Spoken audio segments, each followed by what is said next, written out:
Every plastic water tank sitting in a hardware store right now is already on a countdown clock. 15 to 25 years, and it cracks, it leaks, and it ends up in a landfill. Meanwhile, there's a stone cistern carved into a cliff in the Jordanian desert that's been holding water since before the Roman Empire existed. Nobody's replaced it. Nobody's maintaining a pump. It's just stone, lime, and gravity, and it's still doing its job over 2,000 years later. By the end of this video, you're going to understand exactly how systems like that were built, why a scattered handful of communities across America are still quietly using the same basic principles today, and what it would actually take to build one yourself.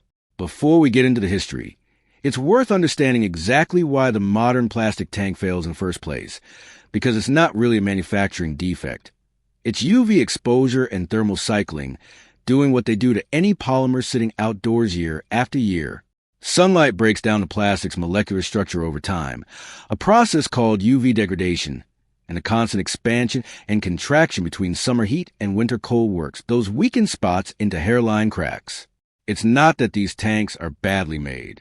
It's that plastic exposed to sun and temperature swings has a shelf life built into material itself, no matter who manufactures it. To understand why the old way sidesteps that problem entirely, we have to go back, way back. Around 300 years before Christ, a desert trading people called the Nabataeans carved massive cisterns directly into solid sandstone cliffs in what's now Jordan, at a city we know today as Petra. They lined those underground chambers with a hydraulic plaster made from lime and volcanic ash, and that formula held up so well that archaeologists have documented cisterns from that system still capable of holding water more than 2,000 years after they were carved. No pumps, no plastic, no maintenance crews, just stone, lime, and gravity, quietly outlasting nearly everything modern engineering has thrown at the same problem since. The Nabataeans weren't the only ones who figured this out. In the year 532, the Byzantine Emperor Justinian commissioned an enormous underground reservoir beneath Constantinople, hundreds of marble columns supporting a ceiling over a chamber that could hold tens of thousands of cubic meters of water, enough to help supply a city of hundreds of thousands of people. That structure still stands in Istanbul today, nearly 1,500 years later, and it's still a functioning, visitable reservoir. And there's Jerusalem.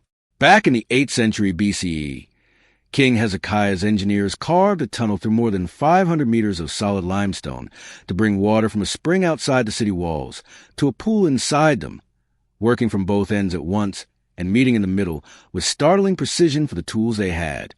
That tunnel carried water for the city for roughly 2,500 years. None of these civilizations had plastic. None of them had electricity or pumps, and their water systems have outlasted nearly everything we've built since. So, what did they understand that most of us have simply never been taught? You don't have to travel to Jordan or Istanbul to find people still living by that same logic. You can find it in Lancaster County, Pennsylvania. Tens of thousands of Amish families live in Lancaster County today, and a meaningful number of them still rely on traditional gravity-fed water systems passed down through generations, not purely out of religious tradition, but because, in a lot of practical ways, these systems simply hold up. Some working farms report cisterns that supplied a household for multiple generations with only occasional, minor upkeep, no electric well pump humming in the background, no plastic storage tank slowly degrading in the summer heat. Just a system built once, built properly, and left largely alone. What's easy to miss, watching from the outside, is how little daily thought these systems actually require once they're running. There's no monitoring app, no filter change reminder light, no service contract. The water simply arrives when a valve is opened, using the same physical principles it's used for millennia, and the household's relationship with it is closer to check on it periodically than actively manage it. There are really three components working together here, and once you see how they fit, a lot of what we consider normal home water infrastructure starts to look needlessly fragile by comparison. The first component is the cistern itself, an underground, concrete, or stone-lined storage chamber, typically sized somewhere in the thousands of gallons depending on the household. The key detail is that it sits below ground level, surrounded by earth that holds a fairly constant, moderate temperature year-round. That alone does most of the work. It keeps the water too cool for algae to take hold in summer and insulated enough that it doesn't freeze solid in winter. No insulation panels, no heating elements. Just basic thermal physics doing the job for free. The second component is collection. Metal roofing tends to be preferred in these systems because it sheds a very high percentage of the rain that falls on it, generally somewhere in the 80 to 90% range actually making it into storage, compared to noticeably less from a typical asphalt shingle roof. A simple device called a first flush diverter captures the first several gallons of runoff from any given rainfall, the water carrying dust, pollen, and roof debris, and routes only the cleaner water that follows into the cistern. Add a basic leaf screen at the gutter, and that's essentially the entire collection system. No filters to replace on a schedule. No powered UV sterilizer running around the clock. Just metal, gravity, and a little basic plumbing logic. The third component is gravity distribution, and this is the part that tends to surprise people most. Water pressure from elevation follows a fixed, well-established physical relationship. Roughly 0.433 pounds per square inch of pressure for every single foot of elevation drop between your storage and your point of use. A cistern positioned with around 15 feet of usable elevation drop delivers somewhere around 6.5 pounds per square inch of the tap, enough for household faucets, livestock watering, and basic garden irrigation. No pump, no pressure tank, no electric bill attached to moving water through your house, ever, for the life of the system. For larger operations, bigger farms, livestock operations, larger scale irrigation. Some of these same families use line ponds instead of, or in addition to, a cistern, dug to a meaningful depth to resist evaporation and prevent freezing solid, and sealed either with naturally high clay soil compacted into a liner or with bentonite clay worked into the topsoil, where the native ground doesn't have enough clay on its own. Bentonite is remarkable stuff. It swells dramatically when wet and effectively becomes a self-sealing membrane. Properly built line ponds like this have documented working lifespans that routinely run into multiple decades with very little upkeep beyond keeping tree roots away from the liner. Now here's where the math gets genuinely uncomfortable if you compare it honestly to what most of us are used to. A complete do-it-yourself cistern system, built with your own labor, can often be assembled for a small fraction of what a conventional drilled well with a pump and pressure tank runs. And a well setup, once you include the pump, the pressure tank, and professional drilling, is routinely one of the more expensive pieces of home infrastructure a property owner ever pays for. A large plastic storage tank on its own isn't cheap either, and unlike a properly built cistern, it comes with built-in expiration date, measured in a couple of decades, at which point you're paying to replace it all over again. Run those two paths out over 50 years, and the gap between build it once properly and keep replacing plastic on a schedule becomes very real money. So if a system like this is genuinely cheaper over time, lasts dramatically longer, and needs no electricity, why isn't every hardware store selling cistern forms and bentonite clay next to the garden hoses? Part of the honest answer is just economics. A product that expected to last 30, 50, 100 years doesn't generate the kind of repeat business that a product designed to fail in 15 to 25 does. That's not a statement about any one specific company.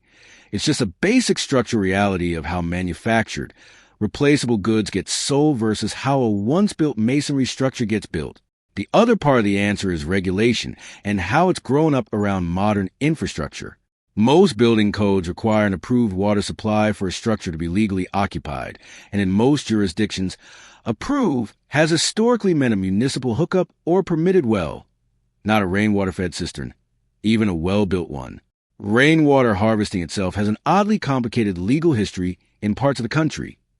Colorado, for example, treated capturing rainwater on your own property as legally restricted for a long stretch of time, tied up in older water rights law, before the rules were loosened starting in the late 2000s and further eased in 2016. A handful of other Western states have carried similar restrictions in some form. In plenty of places, connecting to a municipal water system isn't just convenient, it's a legal requirement for occupancy, with connection fees that can run into thousands of dollars and a monthly bill that continues indefinitely afterward. There's a genuine knowledge gap sitting underneath all of that, too.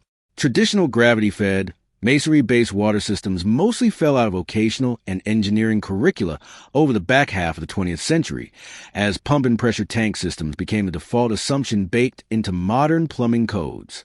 A lot of building inspectors today have simply never evaluated a properly engineered gravity-fed cistern system, because it isn't what they were trained to assess, which understandably makes many of them cautious or unwilling to approve what they don't have a clear framework for. None of that is a grand conspiracy so much as it is decades of infrastructure, curriculum, and code all quietly reinforcing the same default, while a smaller body of knowledge kept surviving mostly in small, self-reliant communities and older engineering texts nobody assigns anymore. But the physics never went anywhere. Gravity still works exactly the way it did when Hezekiah's engineers were cutting through solid rock. Concrete still cures. Bentonite still swells and seals. So let's actually talk through what building something like this looks like, because I want to be straightforward with you about both the opportunity and the real complexity involved.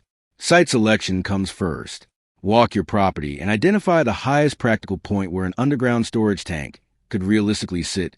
Then figure out the elevation drop between that point and wherever you actually need water delivered. You're generally looking for at least 10 feet of drop to make basic gravity-fed household use practical, with 15 feet or more giving you noticeably better flow and pressure. Avoid low-lying areas where runoff from roads, septic systems, or fields could end up draining toward your storage. Soil matters too. Naturally, clay-rich soil is a real asset here, since it resists water penetration on its own. Sandier or more gravelly soil generally means you're looking at either a proper waterproof concrete mix with crystalline admixture or a bentonite liner to get the same result. Sizing depends on your household's actual water use and how much of a reserve you want to build in.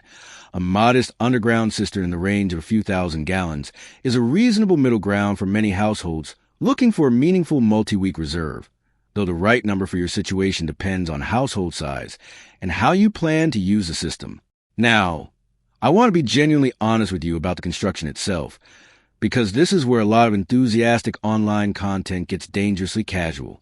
An underground concrete cistern is a real structural project. It needs to safely hold both the pressure of the water inside it and the pressure of the earth around it indefinitely without cracking or shifting. That means proper wall thickness, correctly spaced steel reinforcement, and a concrete mix and waterproofing approach suited to your specific soil and climate. This genuinely isn't a place to guess, and it isn't a project I'd recommend improvising entirely from a video. Talk to a local engineer or an experienced mason familiar with underground structures in your area. Check your local code since, as we just talked about, they vary a lot by jurisdiction. And treat the structural side of this with the same seriousness you'd give a basement foundation, because functionally, that's very close to what it is. Once the structural side is properly planned, the systems layered on top of it are refreshingly simple. For waterproofing, modern crystalline admixtures work very well and are widely used today, but the traditional approach, a hydraulic lime plaster made from lime putty and volcanic or pozzolanic ash, essentially the same family of formula the Nabataeans were using, has a genuinely elegant property. Small hairline cracks tend to self-heal over time, as calcium hydroxide in the plaster reacts with carbon dioxide in the air and gradually reseals the gap. Self-repairing masonry worked out roughly 2,000 years before we had a modern name for concept. Whichever method you use, proper curing time before you fill the cistern isn't optional. Rushing that step is one of the most common causes of early cistern failure. For collection, metal roofing generally gives you the best capture efficiency. A first flush diverter, essentially just a standpipe that fills first with the initial, dirtier runoff from each rain event before clean water is allowed to continue into your cistern, is a simple, low-cost, no-moving parts way to noticeably improve the water quality reaching your storage. A leaf screen at the gutter and a fine mesh at the cistern inlet round out the rest. For distribution, if your elevation drop is sufficient, you genuinely don't need a pump at all. A buried supply line below your local frost line, a shut-off valve at the cistern, and at the point where it enters your house, and gravity does essentially all the remaining work. If you want the water suitable for drinking, a slow sand filter is worth understanding because of one of the oldest and most quietly effective water treatment methods in human history. Layered sand and gravel that develops a thin biological layer on its surface capable of removing the overwhelming majority of harmful pathogens as water percolates through it. This exact principle is what 19th century London eventually adopted to help bring cholera outbreaks under control, and public health organizations have documented its effectiveness for well over a century since. No electricity, no filter cartridges to keep buying, just sand, gravel, and time. That said, for anything beyond basic agricultural or irrigation use, and especially before relying on any homemade system for drinking water, getting it properly tested is a genuinely important step, not an optional one. For larger scale needs, livestock, irrigation, a properly lined pond, dug deep enough to resist evaporation and winter freezing, sealed with either natural clay or bentonite, and fed to stock tanks and irrigation lines through buried, frost-protected pipe, can extend the same basic philosophy well beyond what a single household cistern is sized for, using nothing but elevation and gravity to move the water where it needs to go, worth addressing directly. Since it's the first thing a lot of people ask, a system like this isn't entirely zero maintenance forever, even if it's dramatically lower maintenance than what most of us are used to. Gutters and screens need periodic clearing. So debris doesn't work its way toward the inlet. A slow sand filter's top layer needs occasional light scraping as the biological layer that does the filtering builds up. And any below-grade structure benefits from an occasional visual check for settling or cracking, the same way you'd want to periodically check a basement foundation. None of that is comparable to replacing an entire plastic tank or servicing a well pump. It's closer to the kind of light seasonal upkeep most homeowners already do for gutters and downspouts regardless of what water system they're running. 3,000 years of this kind of engineering didn't disappear because it stopped working. The Nabataeans didn't abandon their cisterns because they found something better.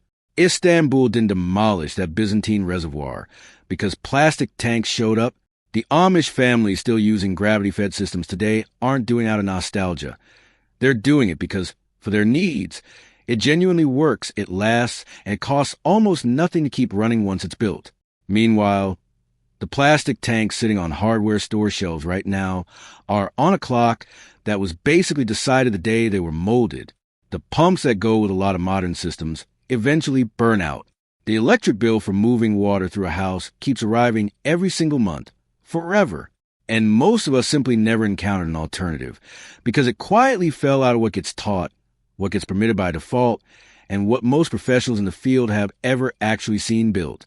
That's the real obsolescence here, not the underlying technology, which is honestly older than most recorded history, but the knowledge itself slowly narrowing down to a handful of communities and old engineering texts nobody assigns anymore.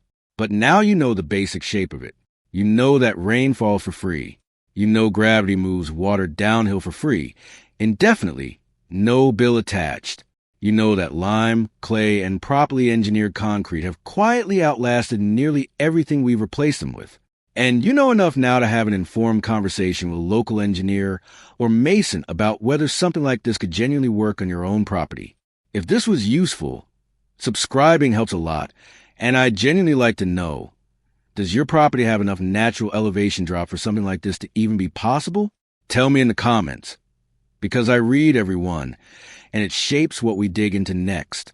See you in the next one.